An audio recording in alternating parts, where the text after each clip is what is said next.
So here's something that kind of blew my mind when I first learned it. Vitamin D, the one supplement basically every doctor tells you to take, might actually be quietly doing damage. Not because vitamin D is bad, it's not. Vitamin D is incredible, but the way most people are taking it, completely wrong.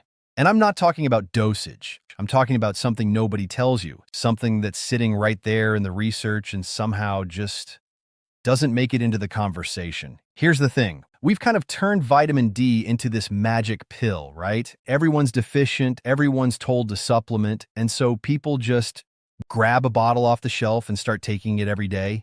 And yeah, your levels go up on the blood test. Great. Problem solved. Except, and this is where it gets interesting, just because your vitamin D number looks good doesn't mean your body is actually using it correctly. Because vitamin D doesn't work alone. It never did. It's not supposed to. And when you take it alone, every single day, without the cofactors it needs to function, you start creating imbalances you don't even know are there. And those imbalances, they show up as the exact same symptoms you were trying to fix in the first place. Fatigue, brain fog, muscle weakness, poor immunity. And your doctor looks at your labs and goes, well, your vitamin D looks fine. And you're sitting there like, then why do I still feel terrible? And here's the thing nobody says out loud. High vitamin D without enough of something called vitamin K2, and I'll explain exactly what that is in a second, can actually start calcifying your arteries. Calcifying, like hardening them. The very thing you're trying to prevent with a healthy lifestyle. You're taking your vitamin D every morning feeling really good about yourself and potentially pushing calcium into places it was never supposed to go. I know, stick with me. So let me break this down really simply, the way I wish someone had explained it to me. Vitamin D's main job, one of its most important jobs, is to dramatically increase how much calcium your body absorbs from food. We're talking up to 40 times more calcium absorption than without it. Which sounds amazing, but calcium is a mineral that needs to go to very specific places. Your bones, your teeth, not your soft tissues, not your arteries, not your kidneys. And the traffic cop that tells calcium where to go? That's vitamin K2. K2 activates these proteins. Think of them like little shepherds that physically escort calcium into the bone and keep it away from your arteries. So without K2, you've got all this extra calcium floating around, and it's just going wherever it wants. And where does it tend to go? Your blood vessels, your joints, your kidneys. That's not a vitamin D deficiency symptom. That's a vitamin D without K2 problem. And it is incredibly common right now because K2 is in almost nobody's diet and almost nobody's supplement. Now I want to pause for a second because I know some of you are thinking, wait, does this mean I should stop taking vitamin D? No, please don't do that. Vitamin D deficiency is real and it is serious. We're talking depression, immune collapse, bone loss, even cancer risk. This isn't about stopping anything. This is about doing it right. And doing it right means understanding that vitamin D is just one instrument in an orchestra. And right now, most of us are just playing the tuba really loud and wondering why it doesn't sound like music. Okay, so there's another piece of this that I think is honestly even more overlooked than K2, and that's magnesium.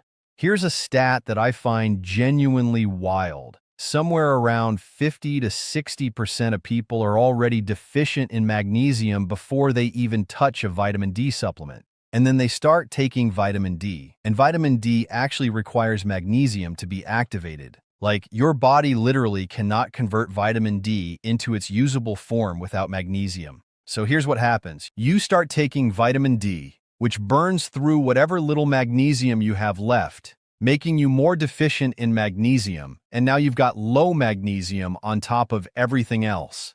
Low magnesium looks like muscle cramps, anxiety, poor sleep, constipation, heart palpitations, headaches.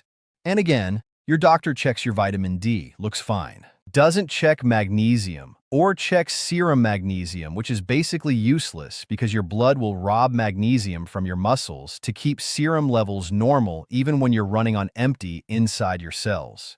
It's one of those things where the standard tests miss exactly what matters. And I haven't even gotten to the part where taking vitamin D can drop your vitamin A. Yep, these two vitamins, D and A, they share the same receptors in your cells.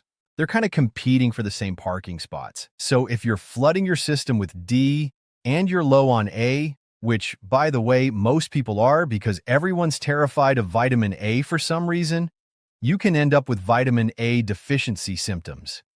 Dry skin, night blindness, immune problems, all while thinking you're being so healthy with your daily D. So what's actually happening here is that we've taken a fat-soluble vitamin. And fat-soluble is important because unlike vitamin C that just washes out when you take too much, fat-soluble vitamins like DAK, they build up in your fat tissue over time. And we've started treating it like it's a water-soluble supplement with no downstream effects. Like it's just fine to take alone indefinitely. But fat-soluble vitamins are a system. They work in a web. Vitamin D raises calcium, K2 directs calcium, magnesium activates D, vitamin A balances D at the receptor level. You pull on one thread, every other thread moves. And honestly, this is sort of the theme of almost every chronic health problem I've ever looked into. It's never just one thing. It's always that someone optimized one variable and ignored the whole system. And the body is not a collection of separate problems. It's one thing. One interconnected, deeply weird, miraculous thing. Now, here's the practical part, and I want to be really clear about this because I think some people hear all of this and just get overwhelmed and do nothing. Don't do that. The fix here is actually really simple. You don't need 17 supplements. You need to be smarter about the ones you're already taking. If you're taking vitamin D, and most of you probably should be, especially if you live somewhere where you're not getting a lot of sun, take it with K2. You want the MK7 form of K2, not MK4. MK7 stays in your blood longer, it's better absorbed, it's what you'll find in Natto if you eat that.